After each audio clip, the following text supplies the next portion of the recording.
অনেক দিন পর বেশ লাগছে বন ভ্রমণ। মাঝে মাঝে কাজের ফাঁকে এইসব জায়গায় এলে মন খুব ভালো লাগে। শুদ্ধ বাতাস, মাটির সোনা গন্ধ, পাখির কলতান, আহা।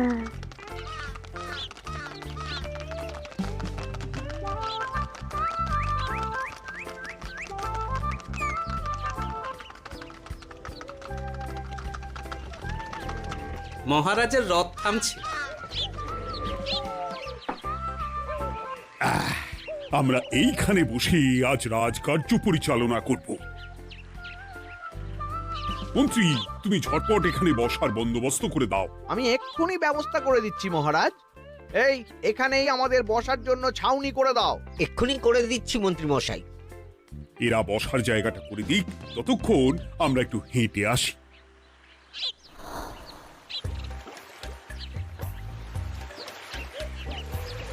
সকালবেলা হাঁটা শরীরের পক্ষে খুব ভালো মহারাজ।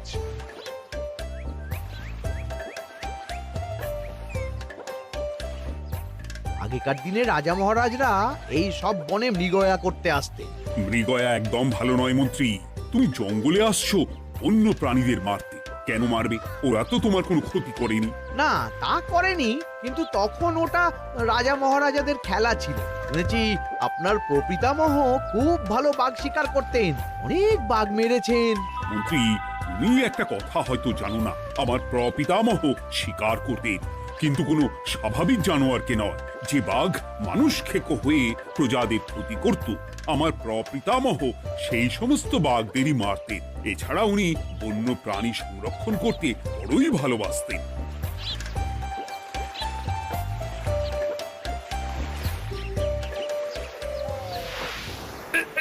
উফ, এটা আবার কি? এই এটা আবার কোথা থেকে উড়ে এলো? কোথাও তো ঝড় হাওয়া কিছুই নেই।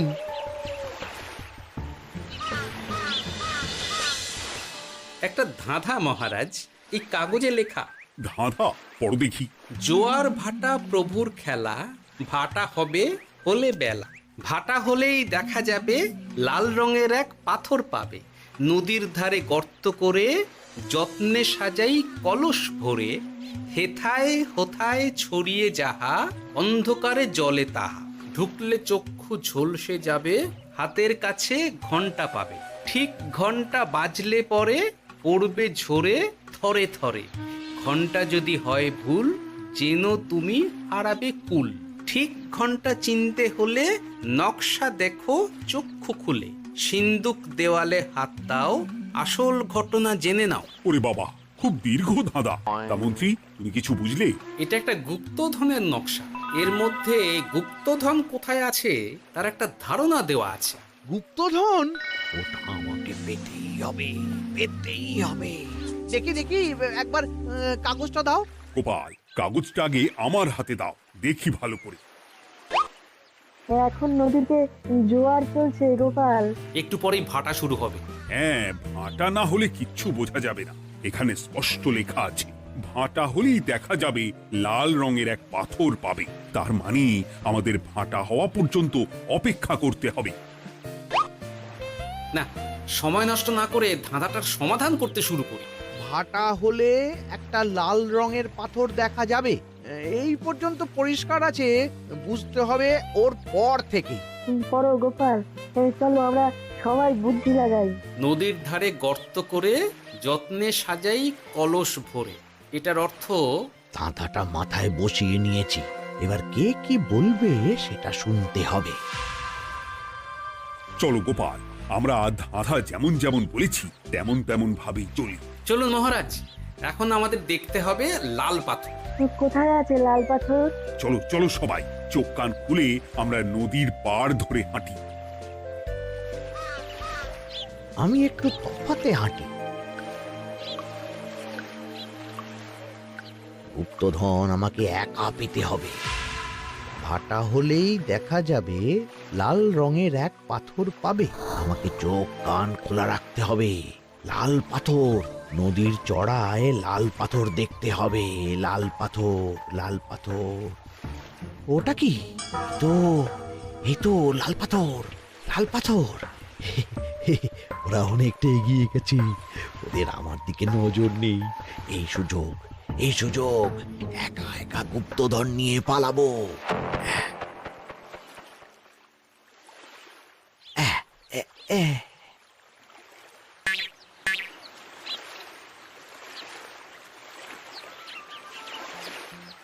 কি গো, আমরা তো হেঁটেই চলেছি, লাল পাথর তো কই দেখতে পাচ্ছি না। আরেকটু হাঁটতে হবে মহারাজ, গুপ্তধন বলে কথা, ওকে আর সহজে ধরা দেয়? সেটা অবশ্য সঠিক কথা।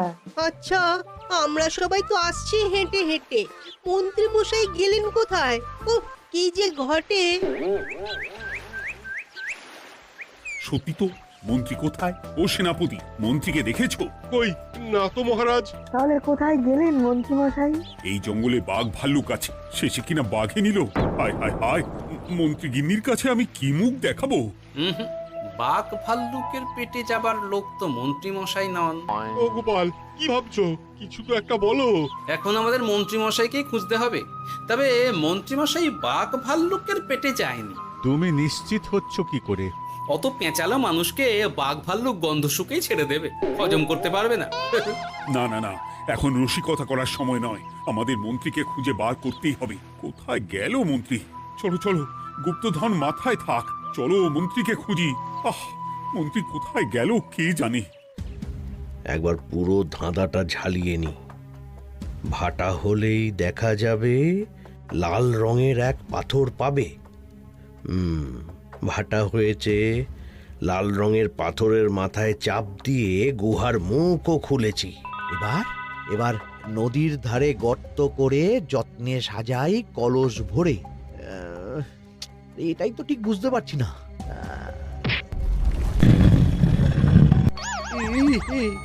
এই রে, এবার কি হবে? হ্যাঁ, মহারাজ, কোথাও একটা আওয়াজ হলো। এই, আওয়াজটা কোন দিক থেকে হলো? চলুন সামনে এগিয়ে যাই। আমার মনে হয় আওয়াজটা সামনের দিক থেকে এলো। আমারও তাই মনে হলো। তবে কি মন্ত্রী মশাই লাল পাথরের হদিশ পেয়ে গেছেন? আমাদের চোখে পড়লো না, অথচ মন্ত্রী মশাইয়ের চোখে পড়ে গেল। আসলে আমরা কথা বলতে বলতে গেছি, তাই নজরে পড়েনি। মন্ত্রী মশাই একা একা আমাদের পেছন পেছন আসছিলেন। উনি ইচ্ছে করেই আমাদের পেছনে পেছনে আসছিলেন। নিজে একা গুপ্তধন নিয়ে যেতে চেয়েছিলেন, এখন কোথায় আছেন কে জানে।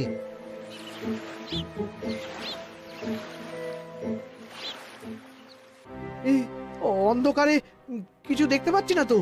দাঁতাতে কি ছিল? হ্যাঁ, কি ছিল? হেথায় হোথায় ছড়িয়ে যাহা, অন্ধকারে জলে তাহা, ঢুকলে চক্ষু ঝলসে যাবে, হাতের কাছে ঘন্টা পাবে। পেয়েছি পেয়েছি, ঘন্টা ঘন্টা ঘন্টাটা পেতে হবে। ঘন্টাটা ঘন্টাটা ঘন্টা। ভাটা হলেই দেখা যাবে লাল রঙের এক পাথর পাবে, নদীর ধারে গর্ত করে যত্নে সাজাই কলস ভরে, হেথায় হোথায় ছড়িয়ে যাহা, অন্ধকারে জলে তাহা, ঢুকলে চক্ষু ঝলসে যাবে, হাতের কাছে ঘন্টা পাবে। ঠিক ঘন্টা বাজলে পরে পড়বে ঝরে থরে থরে, ঘন্টা যদি হয় ভুল যেন তুমি হারাবে কুল। ঠিক ঘন্টা চিনতে হলে নকশা দেখো চক্ষু খুলে, সিন্দুক দেওয়ালে হাত দাও, আসল ঘটনা জেনে নাও। এবারে ভালো করে ঠান্ডা মাথায় ভাবতে হবে।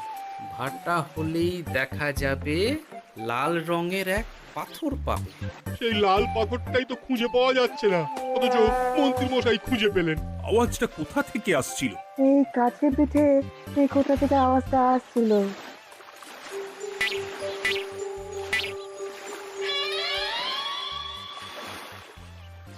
এই তো, এটাই মনে হয় সেই লাল পাথর। একটু নাড়িয়ে চাড়িয়ে দেখি তো কিছু হয় কিনা।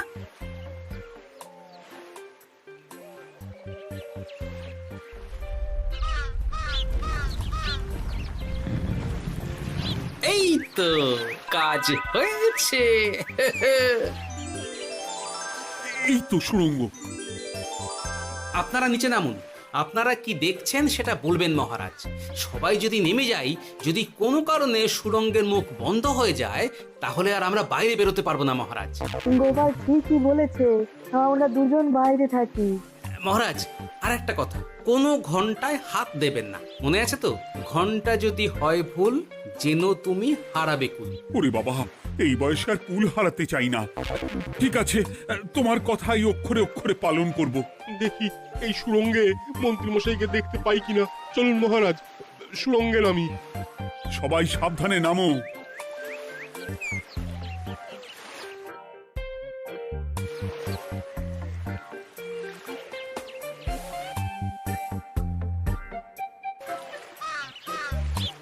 মহারাজ, ওখানে কি কি দেখতে পাচ্ছেন?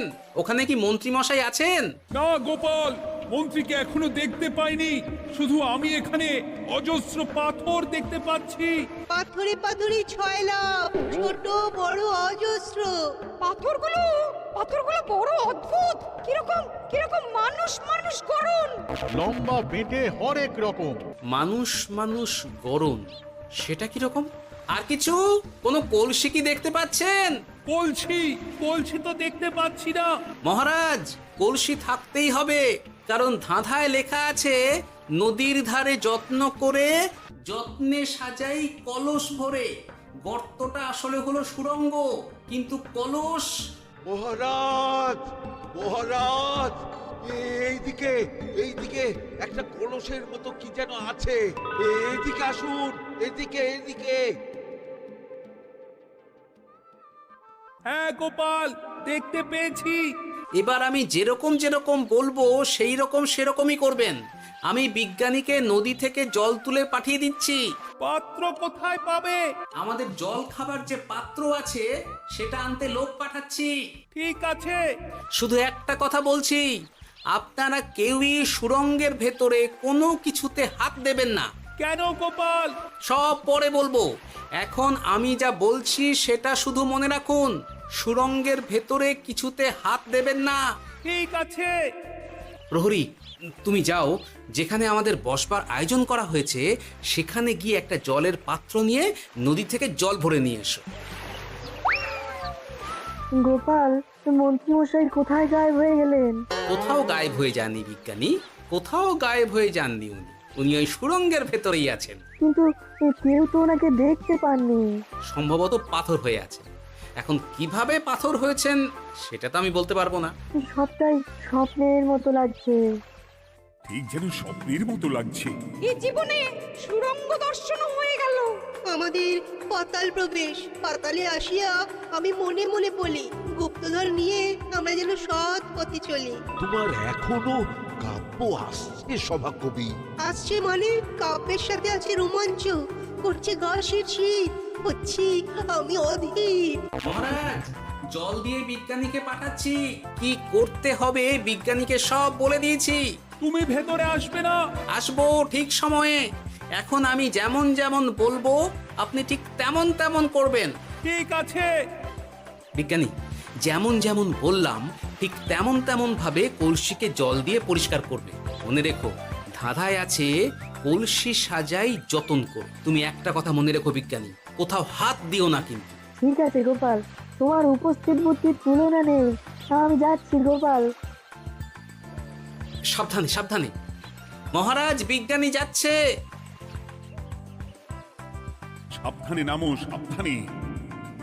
মহারাজ, এই কলসিটা কোথায়? ওই তো, একটু সাবধানে যাও।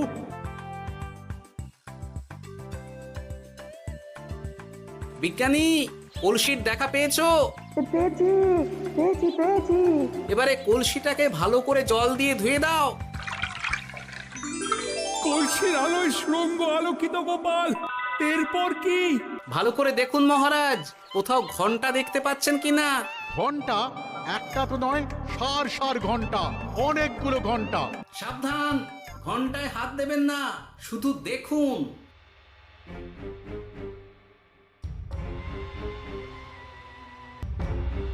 মহারাজ, আমরা গুপ্তধনের খুব কাছে চলে এসেছি। তাই নাকি? কি মজা কি মজা, এবার খাবো ক্ষীরের গজা। আহ, সভাকবি চুপ করো। এখনো আমরা গুপ্তধন পাইনি। বাবার মুখে দাঁড়িয়ে সবগুলো তারা আঁকা। বিজ্ঞানী, কোনো ঘন্টায় চাঁদের নকশা করা আছে কি একটু দেখে বলো না। আমি আতস কাজ নিয়েই দেখছি, সব ঘন্টাতেই তারা আঁকা। খবরদার কোনো ঘন্টাকেই ছোঁবে না। ঠিক আছে, কোনো কিছু না ছুঁয়ে আমি দেখছি। পেয়েছি গোপাল, চাঁদ আঁকার ঘন্টা পেয়েছি। ওই ঘন্টাটা বাজাও, বাজাও।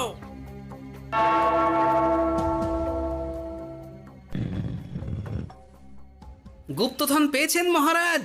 বাঁচাও, বাঁচাও, বাঁচাও।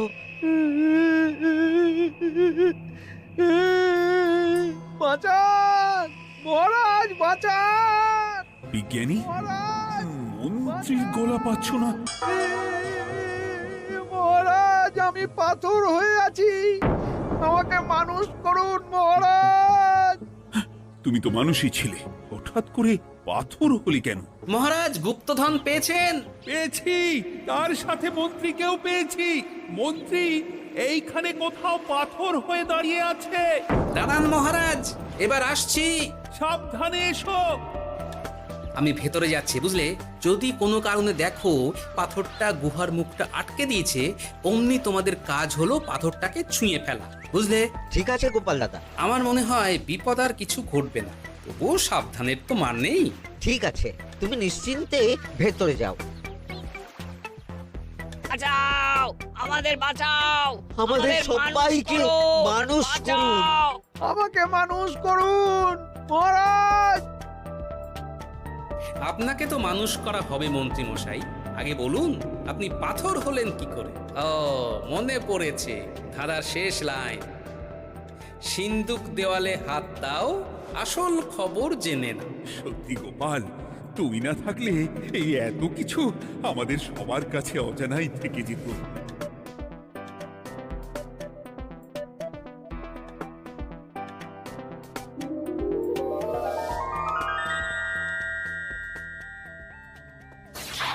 ধন্যবাদ আমাকে মুক্ত করার জন্য। আপনি কে? আমি যক্ষ। আমাকে এই ধন সম্পত্তি পাহারা দেওয়ার জন্য এক ডাকাত দলের সর্দার যক্ষ করে রেখেছিল। আমি 100 বছর ধরে এইখানে যক্ষ হয়ে আছি। আমি তোমার জন্য মুক্ত হলাম গোপাল। এই সম্পত্তি তোমার গোপাল। সম্পত্তি নিয়ে আমি কি করব? আমি এই সব সম্পত্তি মহারাজকে দান করলাম, রাজ্যের অনেক কাজ হবে। তুমি ধন্য গোপাল, তুমি ধন্য। এবার আমার যাবার সময় এসেছে, আমাকে যেতে হবে। যাবার আগে এই পাথরগুলোকে মানুষ করে যান। এরা সব লোভী। আমি আমার সীমিত ক্ষমতায় এই গুপ্তধনের ধাঁধাকে এখানে যারাই ভ্রমণ করতে আসে তাদের হাতে তুলে দিই, কিন্তু কেউ এই ধাঁধার সমাধান করতে পারে না। সবার মনে লোভ কাজ করে, এই লোভ এদেরকে পাথর করে রেখেছে। পাথর হলো কি করে? একটা মানুষ এসে বুক ভরা লোভ নিয়ে আধা পুরো না জেনে পাথরে হাত দিলেই সে পাথর হয়ে যাবে। আমাদের ভুল হয়েছে, আর লোভ করবো না, আমাদের বাঁচাও। আমাকে মুক্ত করে দিন, আমার খুব ভুল হয়েছে মহারাজ, মুক্ত করে দিন আমায়। তুমি এখানে আগে এসেছিলে, তাই তো আগে এসে ভাবলে নিজেই একা একা গুপ্তধনকে হরপ করে দেবে। এদিকে তোমাকে না দেখতে পেয়ে আমাদের কত চিন্তা হচ্ছিল। যারা লোভী তারা কারো কথা ভাবে না, শুধু নিজের কথা ভাবে। আমাকে আর একটা সুযোগ দিন, আমি আর লোভ করব না মহারাজ। ও, তোমার কথার কোনো দামই নেই। না মহারাজ, আমাকে আর একটা সুযোগ দিয়ে দেখুন, আমি আর লোভ করব না, আমাকে মানুষ করুন মহারাজ। আমাদের সবাইকে মানুষ করুন, দয়া করে মানুষ করুন। যক্ষরাজ, এদের আপনি ক্ষমা করে দিন। ঠিক আছে, তোমাদের আবার মানুষ করে দিচ্ছি।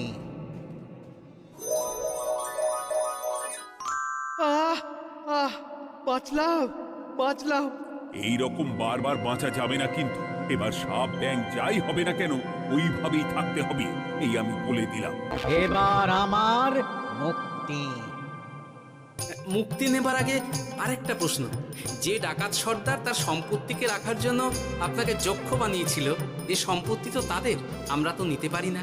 লোভ বড় খারাপ গোপাল, অতিরিক্ত লোভ মানুষকে পশু করে দেয়।